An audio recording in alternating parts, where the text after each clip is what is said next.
SOS Convida. Apoio Líder Interiores, Divinópolis.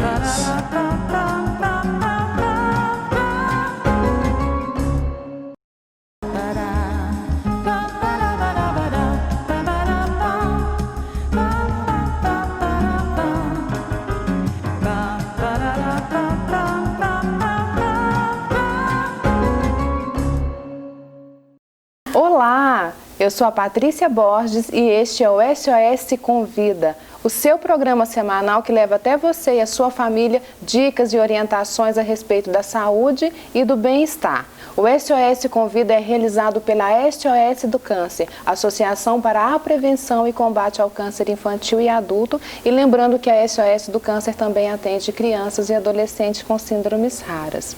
Hoje nós estamos aqui recebendo uma convidada muito especial e nós vamos falar sobre o BPC, que é o Benefício de Prestação Continuada. Nós estamos aqui com a Kathleen Barros Martins Tavares, ela é assistente social e também analista do Seguro Social do INSS. Kathleen, seja muito bem-vinda. É um prazer enorme te receber aqui em nosso programa.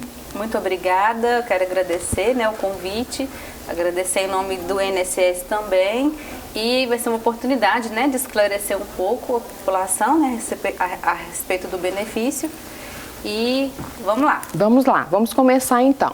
Primeiro nós precisamos entender, Kathleen, o que é esse BPC, o que é esse benefício de prestação continuada? Sim, o BPC, benefício de prestação continuada, muitas pessoas chamam ele de LOAS, A população costuma chamar ele de LOAS. Na verdade, ele é um benefício que está previsto na Constituição de 88 e ele foi regulamentado pela Lei 8.742, que é a LOAS, Por isso que o pessoal chama ele de LOAS. Confunde. Isso. E ele é um benefício da assistência social, Na verdade, ele é um benefício assistencial, mas ele é operacionalizado pelo INSS. Então, ele não é uma aposentadoria, Ele é um benefício assistencial. Ele tem valor de um salário mínimo, porém, ele não tem 13º, E no caso, se a pessoa vier a falecer, ela não deixa pensão, para algum familiar. Entendi. Exatamente por ser um benefício assistencial. Ele não é um benefício que depende de contribuição para que a pessoa tenha direito a ele, mas ele tem outros critérios, que a família, que aquela pessoa tem que preencher para ver se ela vai ter direito.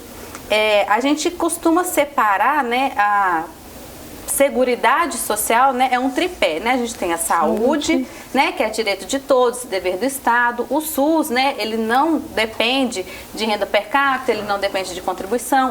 A Previdência depende de contribuição, Sim. E a assistência social é de quem dela necessitar. Então, por causa disso, o BPC, como sendo um benefício assistencial, tem o critério da renda. Da renda. Então, a gente tem esse critério renda e também tem a questão do benefício se dividir entre benefício para pessoa com deficiência ou benefício para pessoa idosa.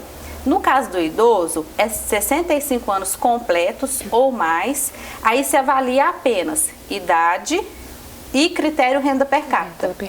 No caso da deficiência, a gente tem o critério renda per capita, que a gente vai estar avaliando se aquela pessoa se enquadra, e também a deficiência.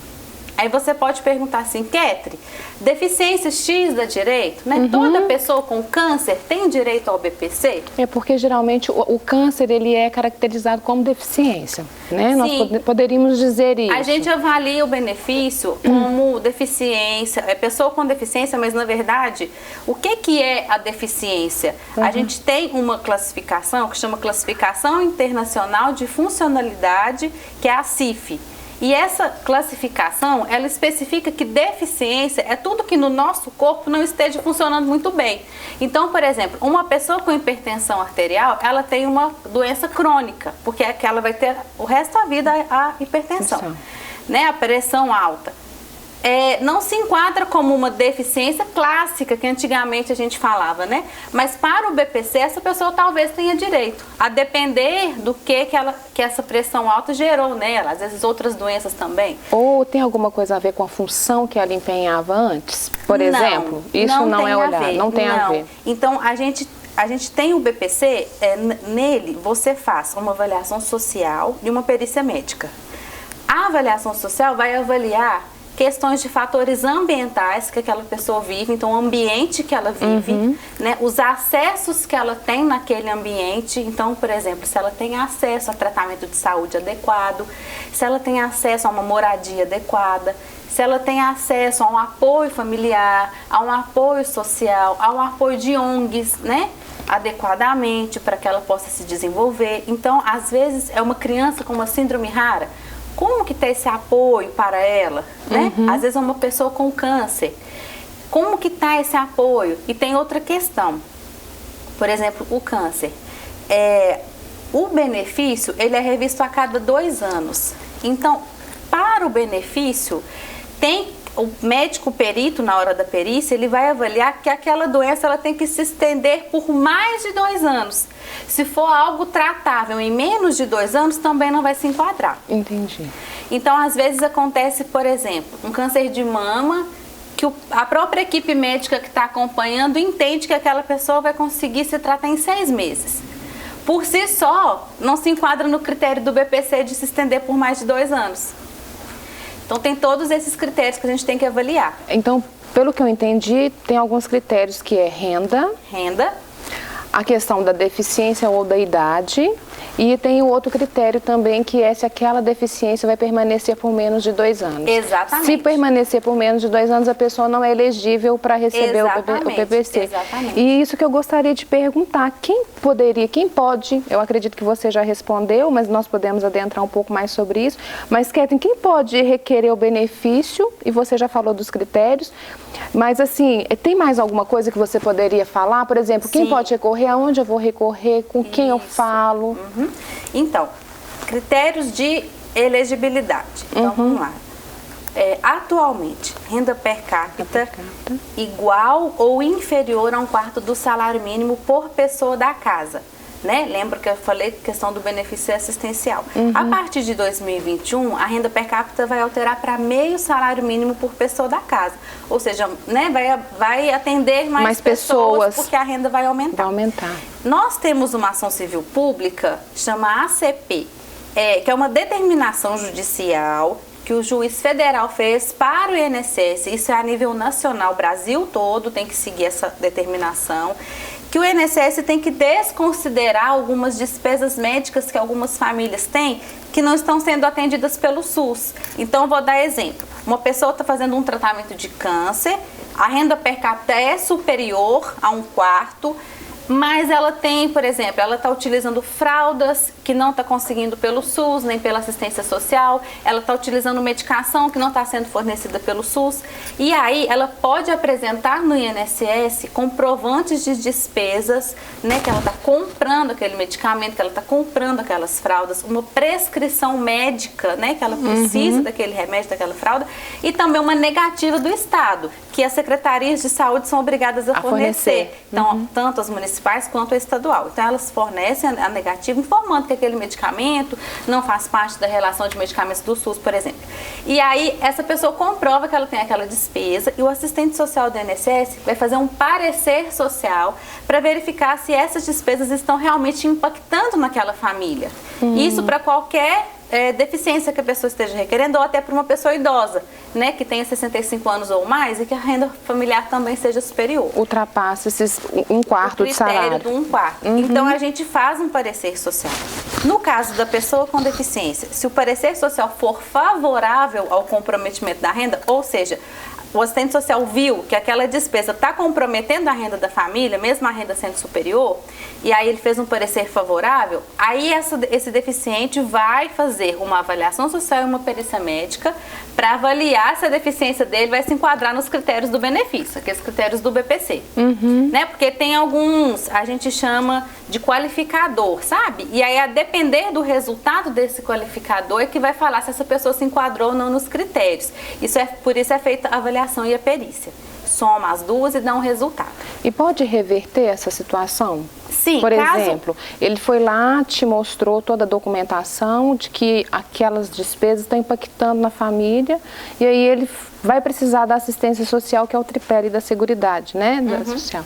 Então, ele pode, por exemplo, em algum dado momento, ele tem que ir ao INSS de quando em quando para poder mostrar alguma documentação. Sim, aí como atualmente, na verdade, começou a mudar no início do ano passado. Não foi só por causa da pandemia, mas agora com a pandemia teve mais alterações. Não está tendo o atendimento presencial para requerer o benefício, né? Antigamente a pessoa ia pessoalmente para requerer, levar documento e tudo. Atualmente esses pedidos são feitos pelo 135 ou pelo meu INSS. Então, vamos supor que, né, que a pessoa está lá e ela quer requerer o benefício. Como que ela faz? Primeiro passo, cadastrar no CAD único. Então, o que é o CAD único, né? É o cadastro. E onde eu vou cadastrar no CAD único? Para programas sociais do governo federal. Então, a pessoa tem que procurar o CRAS do município ou a Secretaria de Assistência Social, a depender do município que ela mora, né? Tem locais que o CRAS faz, tem locais que a Secretaria e tem locais que os dois lugares fazem. Então ela procura, faz o CAD único, ou se ela já tiver o cadastro, é bom ela atualizar, porque não pode estar desatualizado. Tem que ser atualizado a cada 2 anos para estar recebendo o benefício. Então ela faz o cadastro no CAD único. Primeiro passo. Segundo passo, liga no 135, né? Que a gente tem os canais remotos, né, da Previdência, que atualmente é o 135, ou ela pode requerer também pelo site do meu INSS, é meuinss.gov.br, ou ela pode baixar o aplicativo do meu INSS no celular dela, né, pelo Play Store ou pelo Apple Store, baixa o aplicativo e requer pelo aplicativo, com login e senha. É muito difícil? Não é, é simples, né? Tem o passo a passo, a pessoa cadastra pelo CPF dela, faz uma senha e aí ela vai requerer pelo site ou pelo 135. Então ela vai ligar ou vai requerer pelo site um benefício assistencial para a pessoa idosa ou para a pessoa com deficiência. O pedido dela vai ficar numa fila. Ah, sim. Né? Antigamente tinha aquelas filas, né, enormes nas portas do INSS. Agora a fila é virtual. Então fica na fila virtual, lá aguardando a análise. Quando o servidor do INSS for analisar, ele vai puxar aquele pedido dela e aí que ele vai solicitar a ela a documentação. Então, gente, é sempre bom ter um e-mail de contato, né? Porque hoje é um meio muito utilizado, né? De comunicação, e-mail.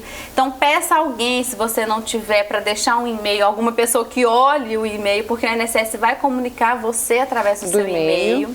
Né? Acompanhe seu processo pelo meu INSS, porque dá para ver tudo pelo meu INSS, a pessoa consegue ver toda a movimentação do processo dela. Ela vai acompanhar todo o pedido. Tudo. E também, se não tiver e-mail, aí vai uma carta, né?